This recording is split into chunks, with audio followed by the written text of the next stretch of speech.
আমরা তো ভারতীয়, ভারত আমাদেরকে সাহায্য করছে, কথাটা সত্য না মিথ্যা? মুক্তিযুদ্ধ বুঝেছেন? আমরা তো ভারতীয়। আবার শোনেন, আমরা তো ভারতীয়। তারেক রহমান, বেগম জিয়া, আপনারা কি এটা শুনতে পাচ্ছেন? আমরা তো ভারতীয়।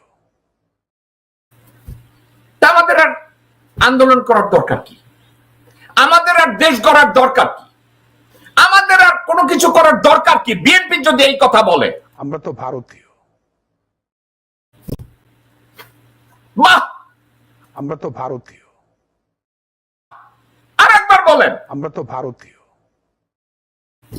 আমাদের আর আমাদের আন্দোলন করার কি আর কোনো দরকার আছে?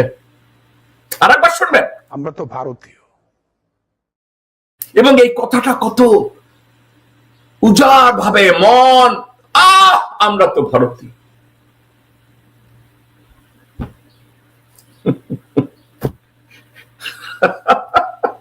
উনি এই লোক বেগম জিয়ার উপদেষ্টা, এই লোক বেগম জিয়ার উপদেষ্টা, এবং এই লোকের তারেক রহমান রাত 3টায় কল করে। আমরা তো ভারতীয়। তারেক রহমান সাহেব, ওনাকে রাত 3টায় আপনি কল করেন কিসের জন্য? এটা শোনার জন্য?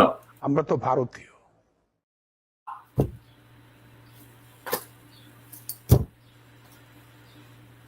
একে যদি কেউ রাস্তার মধ্যে পায়, জুতা দিয়া 10টা গইনা গইনা বাড়ি দেয়, এক একটা বাড়ির জন্য আমি 1 লক্ষ টাকা দেব, যদি কোন মানুষ এই কুত্তার বাচ্চাকে একটা একটা করে বাড়ি দেয়। এই কুত্তার বাচ্চা যতবার বলবে আমরা তো ভারতীয়।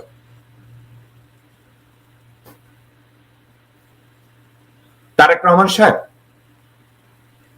আপনার পার্টিকে ডুবানোর জন্য কি আর কারো দরকার আছে? আমরা তো ভারতীয়।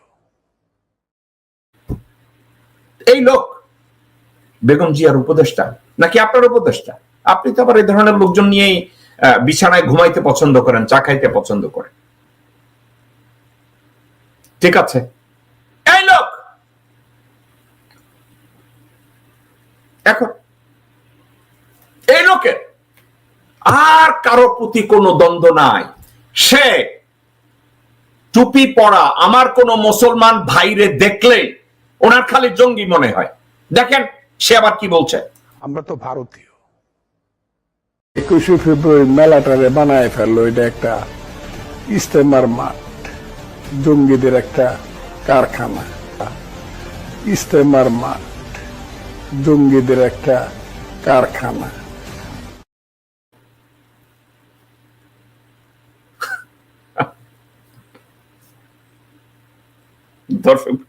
দর্শক বৃন্দ, 21শে ফেব্রুয়ারি যে বই মেলা, ওটাকে নাকি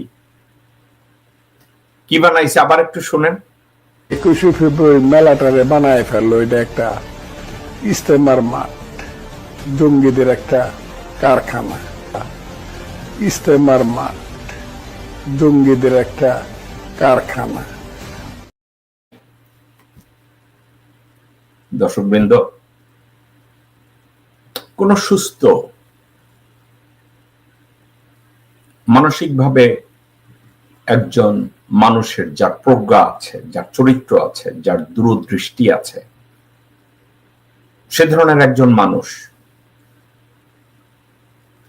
21শের বই মেলায় ওখানে যদি আমার মুসলমান ভাইরা টুপি পরে ওখানে যায়, ওটা দেখতে তাইলে ইস্তেমার মাঠ হয়ে যাবে। আর যদি হয় ইস্তেমার মাঠ, সেখানে উনি ভুলটা কি দেখে?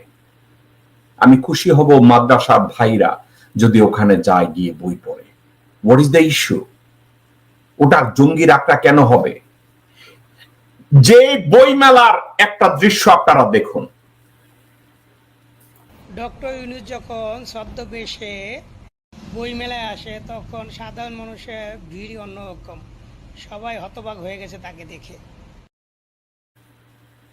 যেই বই মেলায় আমাদের সর্বজন শ্রদ্ধেয় পিতৃতুল্য ডক্টর মোহাম্মদ ইউনুস যান, উনি এটাকে বানাইছে ইস্তেমার মাঠ, উনি বানাইছে এটা জঙ্গিদের আখড়া। ডক্টর ইউনূস যখন ছদ্মবেশে বইমেলায় আসে তখন সাধারণ মানুষের ভিড় অন্যরকম, সবাই হতবাক হয়ে গেছে তাকে দেখে। আর এই ফজলু বলছে ২৬ ফেব্রুয়ারি মেলাটারে বানায় ফেললো, এটা একটা ইস্তেমার মাঠ, জঙ্গিদের একটা কারখানা। ইস্তেমার মাঠ, জঙ্গিদের একটা কারখানা। দর্শকবৃন্দ কি বলবেন? এবার এ ধরনের লোকজনরা যদি বিএনপি করে, এ ধরনের লোকজনদের দ্বারাই যদি বিএনপি পরিচালিত হয়, এ ধরনের লোকজনরা যদি হয় বিএনপির চেয়ারপারসনের উপদেষ্টা, আমরা বিএনপির কাছ থেকে কি আশা করতে পারি?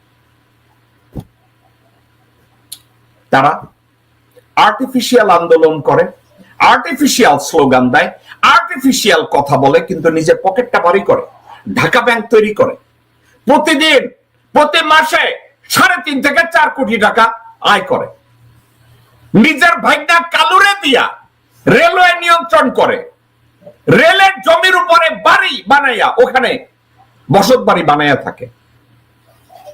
ওনার আব্বা যদি দপ্তরিক ছিলেন তাতে কোনো দোষের কিছু নাই, ওনার আব্বা যদি ওই কাজের ফাঁকে পুরি বেচতেন এতেও দোষের কিছু নাই।